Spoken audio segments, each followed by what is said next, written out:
All right, so this is the final lecture this week, this period, I mean.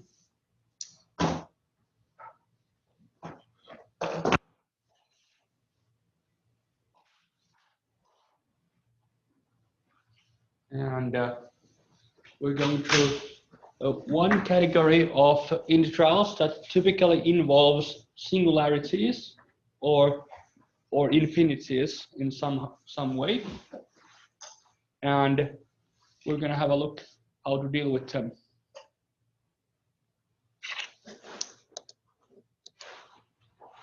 So actually now I started from a really funny position because we were going through T's partial fractions the last time. So I'm gonna skip that material for now. And this is our deal today, improper integrals. If you have never worked with infinities, then it might get a bit odd on the thought-wise, but once you get that idea of how functions behave at infinity, or how functions behave when they go to infinity, then this is not too bad. So the first type of an improper integral is an interval that goes to infinity. So one of the integration limits is infinity, or one of the bounds of the integration interval is infinity. So might be plus infinity like here, or then it might be minus infinity. And the original, I think the original this slide just had this first line, and we went through it on the board. But this is how it goes. So we cannot integrate formally. We cannot integrate to infinity, so we need to take the limit that we do the integral to some real number, and then that real number approaches infinity. And well, not yet on this part. Well, so we integrate as normal, and then we're trying to figure out what happens. The upper limit here is this r, capital R, that approaches infinity. So that's probably higher than 1. And then if we looked at where the integral, what number does integral approach? Well, that approaches minus 1 over r approaches 0 from below, from the negative side, and it tends to 0. And this 1, well, remember that's minus 1 over 1, minus is plus, and 1 over 1 is 1. So when the upper limit approaches 0, and then we have this plus 1, all that's left is 1. So the limit of this integral is 1, and we say that it converges. So we do have despite it has an infinity there as a limit, it does actually have a real number as its area. So different kind of well, if it were 3D kind of rotation symmetric, we would call these horns, at least in Finnish. So formally, if we keep to the rules of mathematics, we need to use the limit because infinity is not a real number. And well, that sounds rough, but hopefully we didn't hurt infinity's feelings or anything. But these do not always converge. So if we had just this little change that this is just 1 over x, not 1 over x squared, well, the integral of that is the natural logarithm of the absolute value of x. And this approaches infinity as x approaches infinity. Quite slowly, but still does that. And So the upper limit is infinity, and if we substitute 1 there, it's 0, but it doesn't really matter. If it's any real number, then we'll anyway have the remainder of the subtraction of infinity minus any real number is still infinity, and we say that this diverges into infinity.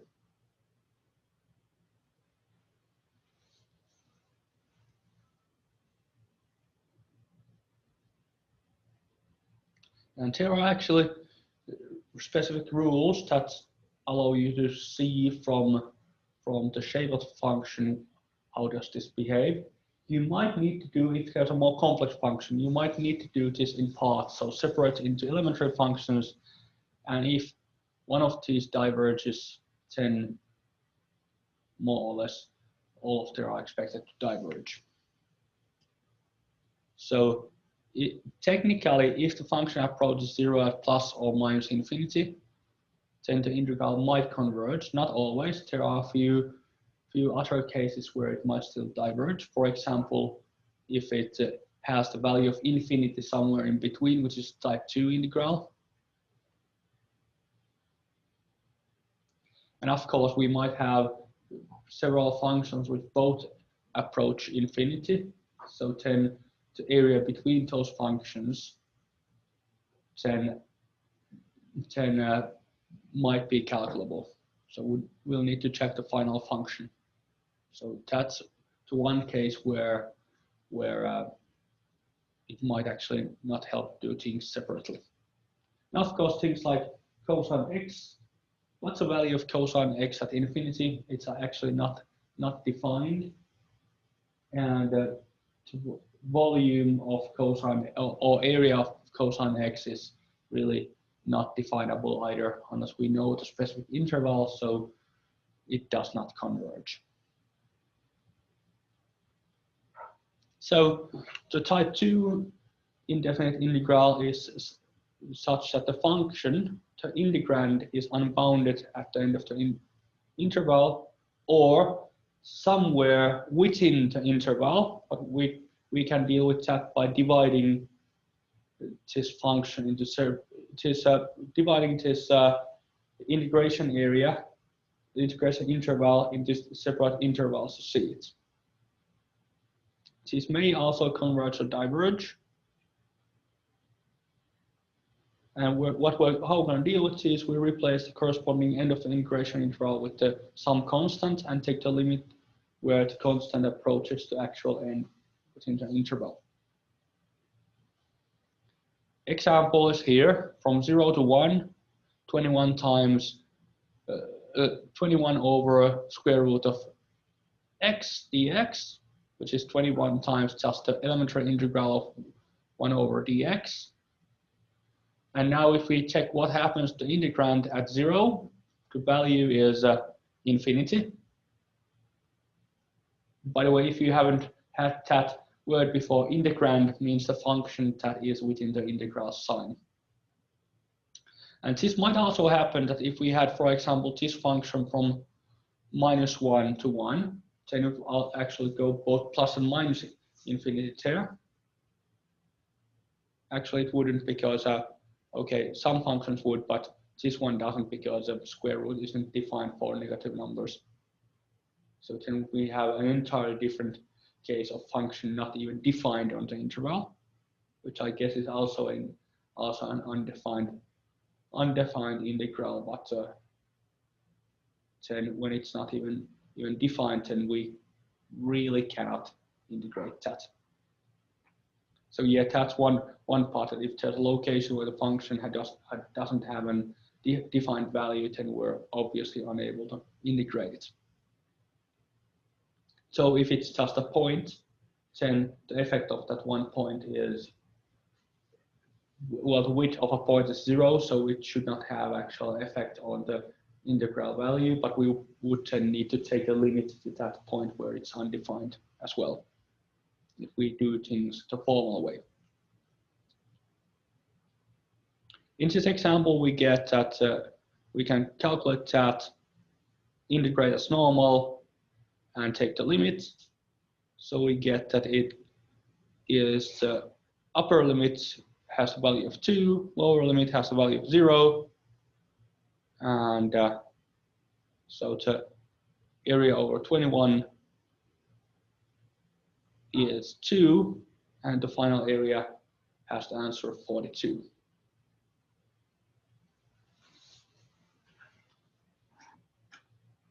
Hi. Hello. So we have been working with infinities today a little bit. So how do we integrate stuff that has an infinite value? Or how do we work with functions that have a limit of infinity? And the case that is not here in the slides, I want to have a look at it on the board. Is that now? I wonder if this works. What is this? This is the whiteboard marker apparently. So the example was that we had some. It is visible, good. Some function like this, and we needed to integrate from here to somewhere here. So, and we just found out that in this case we had a finite area behind the curve. But another possibility is that we do have, for example, this kind of a function. So in this case, we would need to, and we integrate from here to here, then we would need to have divide the function into 2 and then deal with the limit on both sides. And do note in the previous example, we had this mark that limit c approaches 0 from the positive side, which is meaningful in several cases. So this we can deal with. However, if we integrate something like minus infinity to infinity, which is, by the way, both types of indefinite integral here, 1 over x dx, then that does not have a definite value. It does indeed have a singularity chair in the middle, but that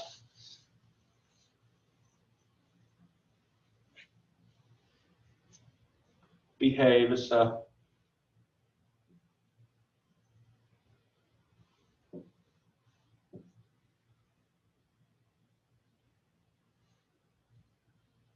in this way. The area around here is, well, infinite. And the area around, so that already makes it improper, it does not converge.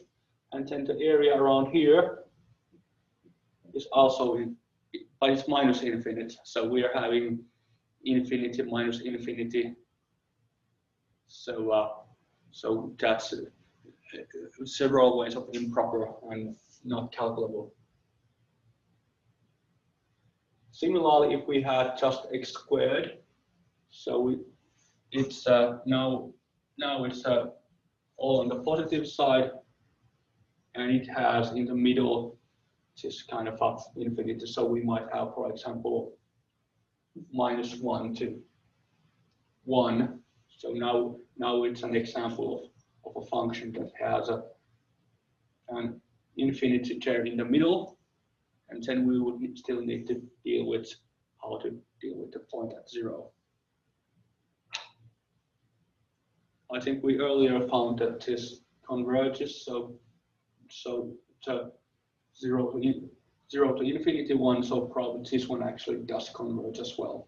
But we still need to take the limit, not from minus 1 to 1, but if we deal with formally, we would need to go from, so we need to split it, that it is minus 1 to 0, 1 over x squared dx, plus 0 to 1, 1 over x squared dx.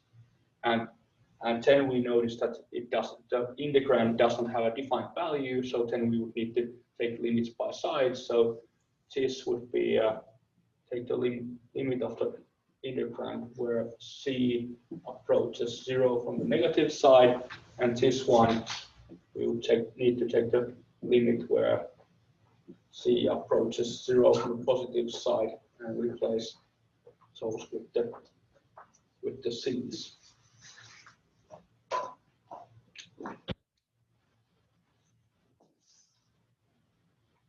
Oh, someone's calculator is here.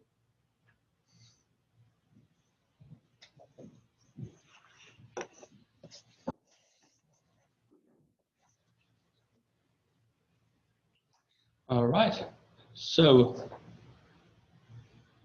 also good morning to Mike and Jussi who have just arrived online. Let's see what else did we have.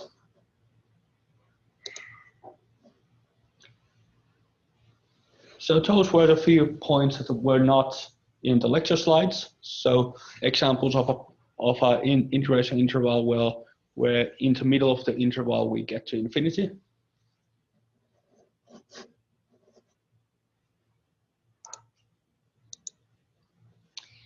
There's a rule, what we call P integrals. So if we have some real integration limit a that's greater than 0, then from a to plus infinity, so of course we could flip those if we have minus infinities, so there's similar rules. Then x to the power of minus p converges if this p is greater than 1. If it's less or equal to 1, then it diverges. So we could apply this rule to the previous ones, and we do even have a rule what's the value of this integral. So for example, we earlier had this example where we had from 1 to infinity x squared, and then that has a equals 1. 1 over x squared is x to the power of minus 2, so it converges to a minus a to the power of minus 1 divided by 1. Okay, so 1 over a, it's 1. So that's the same answer we got earlier in this lecture. So for that, it seems to work.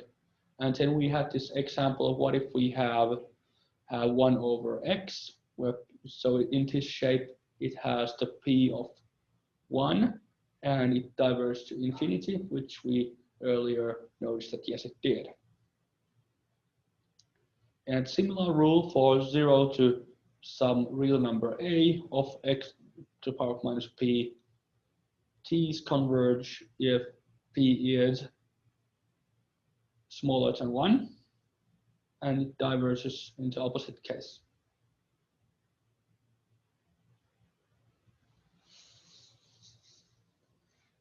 So these rules are usable in those cases as well if you don't want to take the limits, if you can split the function to this kind of elementary integral. One example we could have a look here is a function defined in parts. So, okay, from 0 to 2, some function, and we have it defined in parts, so we would anyway need to divide this into 2 parts. We could, of course, if it were one function, we would just directly use the rule. Well, x minus 1, we can clearly integrate from 1 to 2, not a problem. By the way, how do you deal with an integration interval that is not equal to something?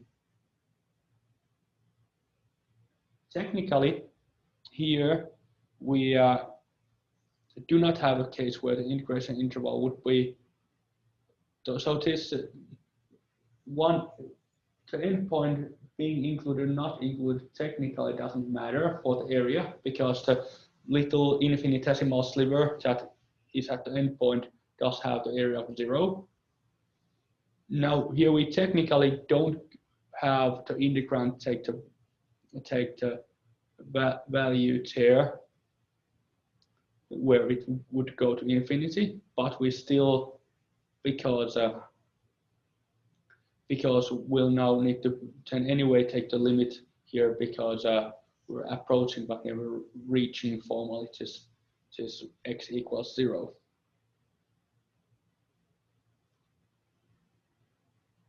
And our p here is half, which is smaller than 1. So we do know that the path from 0 to 1 does converge to, well, it's half, so it converges to 8 to the power of 1/2 divided by -half. So -2 times 1 to the power of half, which is 1, so -2, seemingly, at least. And then we get the other part, so this should converge. The other is just a linear function with a derivative of half x minus x plus, well, plus c, but this is now a definite integral, so the plus c's cancel out each other. And now this is slightly harder. Does anyone recognize what this function is?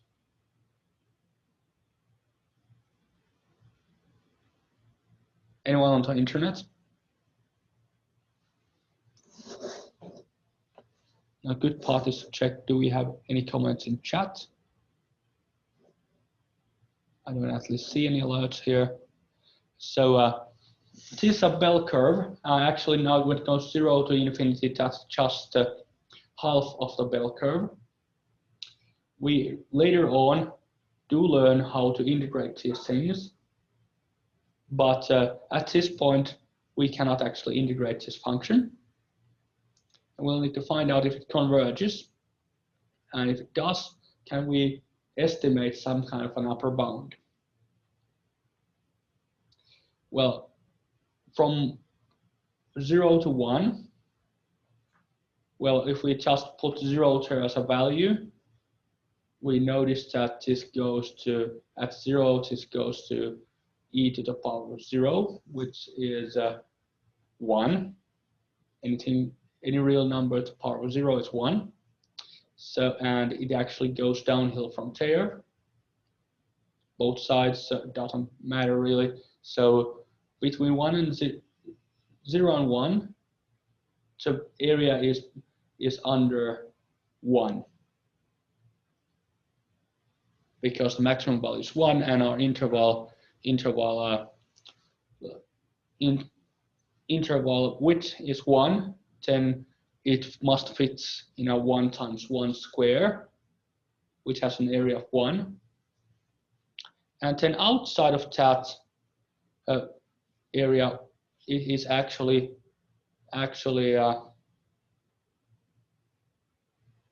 smaller than e to the power of minus x, which is something we can integrate. So the upper bound is 1 plus 1 to infinity e to the minus x. Or the upper bound is smaller than that. So that's what I just said. From 0 to 1, e to the power of minus x squared must be smaller than 1. And then beyond this value, we notice that x squared is greater than x. So when we have negative powers, so minus x squared, that must be always smaller than e to the power of minus x. Simply because it goes faster to 0. And we can integrate this e to the power of minus x, which is minus e to the power of minus x, by definition, plus c. And then we get an upper bound that is from 1 to infinity for that function is 1 over e. And thus, the integral total complete integral value must be less than this, which is 1 plus 1 over e, which is roughly 1.368. And yeah, integral must also be greater than 0. This function has no roots, no real roots at least. So we do not have, and it's continuous, so we do not have any kind of a. Ooh, now we're having blinking lights again because I was sitting still. What are motion detectors this work? Nothing. Oh well.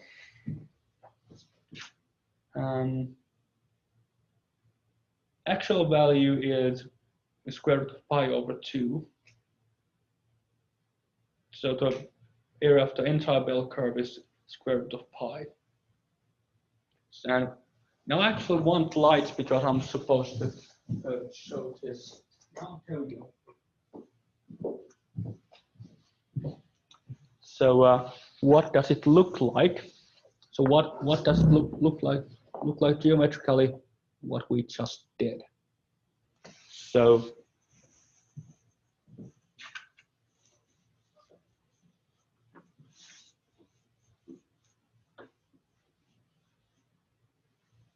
this is an important function in statistics, which unfortunately we're not going to have in this course.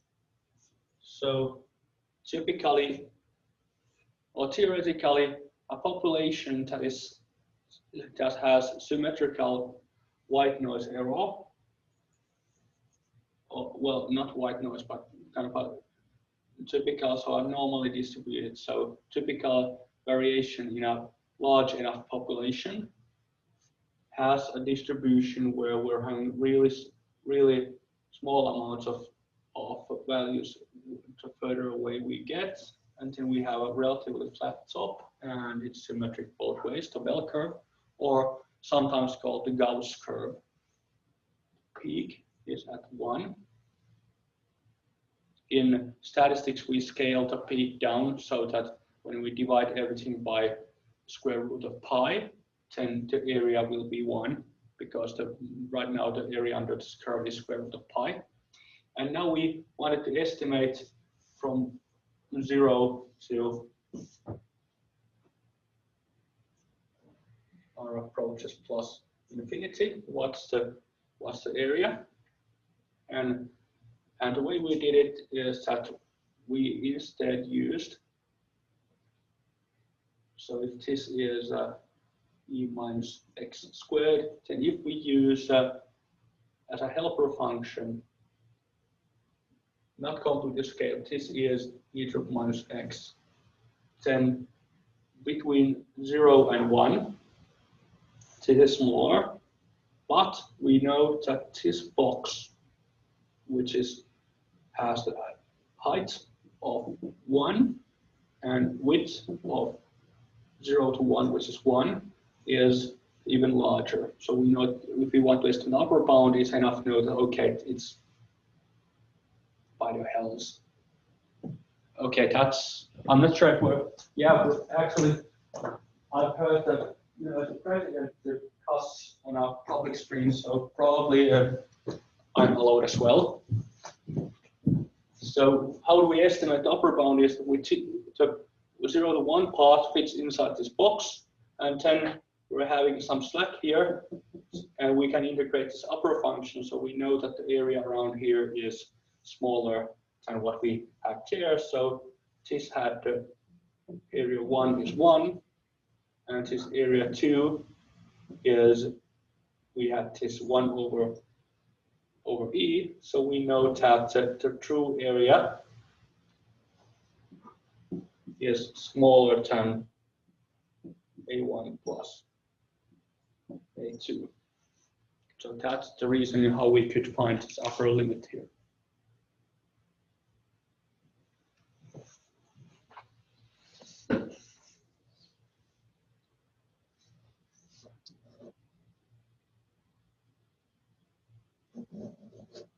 Okay, did we have anything else?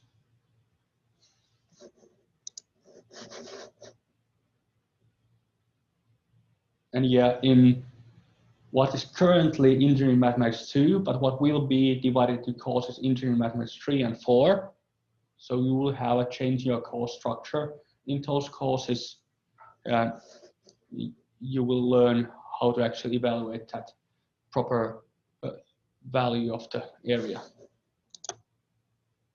So it can, as I mentioned in one of the examples, we can also combine types 1 and 2. So we might have a function which has an infinity somewhere in the middle, and also has integration limits of infinity.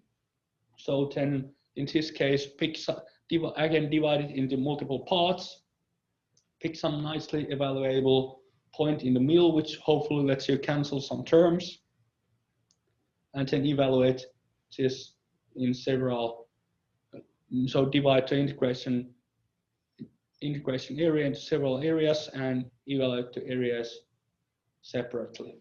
And if all of them converge, then congratulations, your integral converges.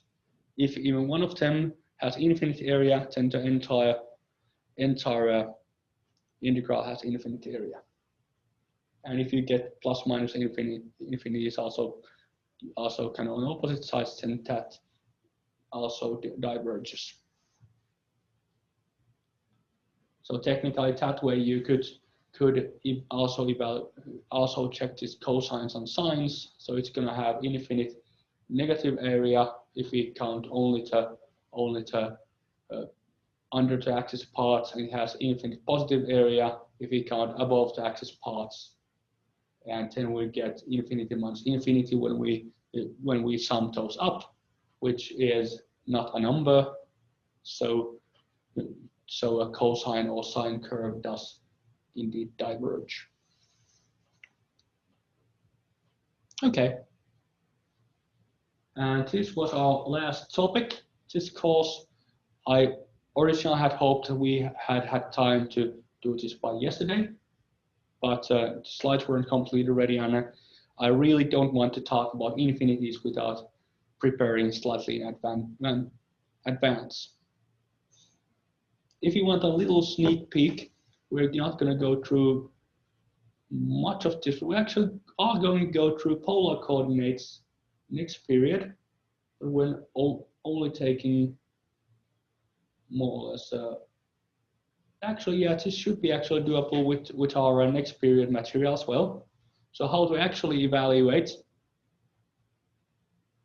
this integral is that we swap it like this. So so this is from infinity to infinity. So that's twice the area that we had before. Now square root and square are inverse functions to each other, so we can apply both there. This was positive all the time, so no worries with the domain. And what we're here doing is that the integral function does not care what our integration variable is called, so we can name the other part y and other part x. Now when we're talking, okay, double integrals is something you're not actually having. So, or I don't, if I remember right, we're not dealing with double integrals yet. But we're integrating with regards to both. And this x squared plus y squared is a definition of the circle. So let's swap into polar coordinates, and that's actually something you're going to have. When we integrate polar coordinates, well, the d theta just when we look at the what equation for a circle is, it doesn't have a mention of full circle, doesn't have any mention of the angle. So we're not integrating just the sector there. So we're going to take from 0 to 2 pi. We can integrate that separately. So it will be just 2 pi. 2 pi, it will be angle theta, and substitute 2 pi and substitute 0 as a lower bound. So 2 pi minus 0 is 2 pi. And then we'll need to integrate the other part. And now here we do have something extra. This R comes from that node we're integrating a sector technically. Then the further out we are from the origin, the area that falls within a specified angle does linearly increase the further we go, so pi times R.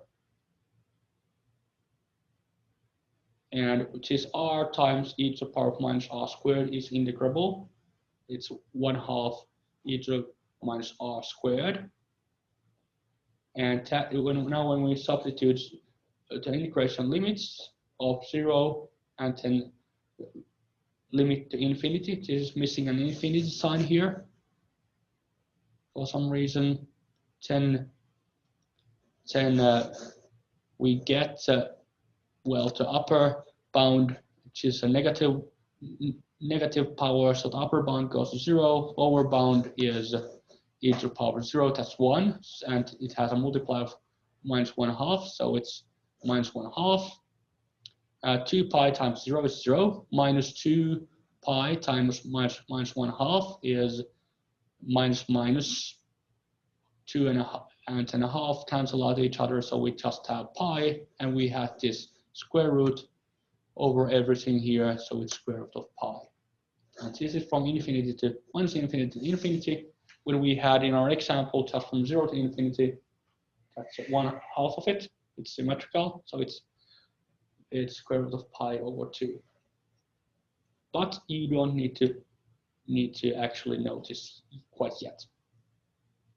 If I remember right, this in the kind of multiple integration should be in engineering mathematics 3. And this concludes our lecture for this period.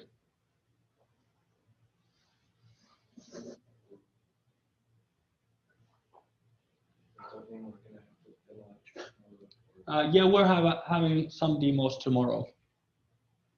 At least the solutions to exercises. I think the last day to return was today. Okay, I'm not sure if I can get new exercises today.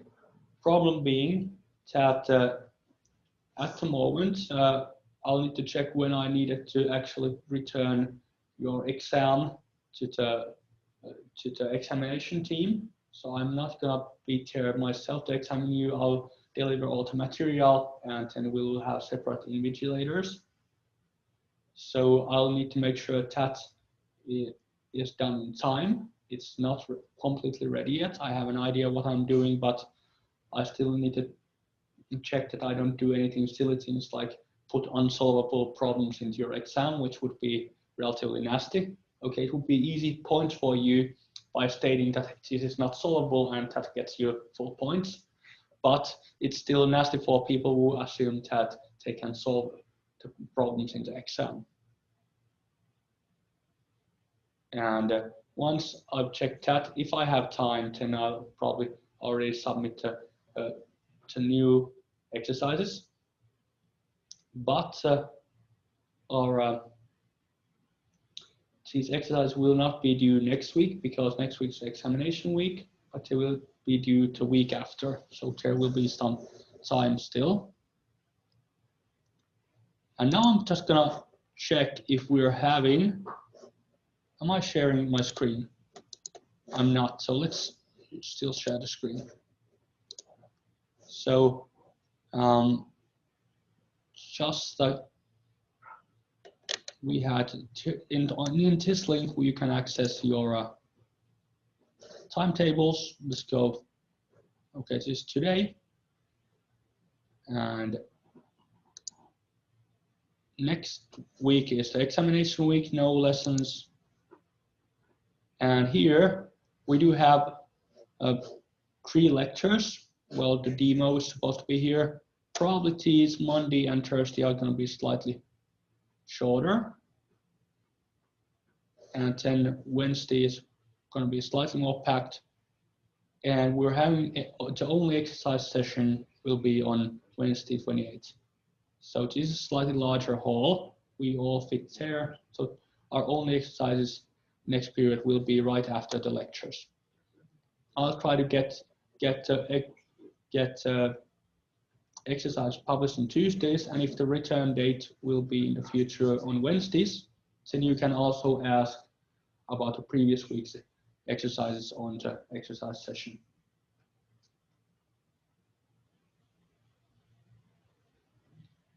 All right, and we again lost the lights.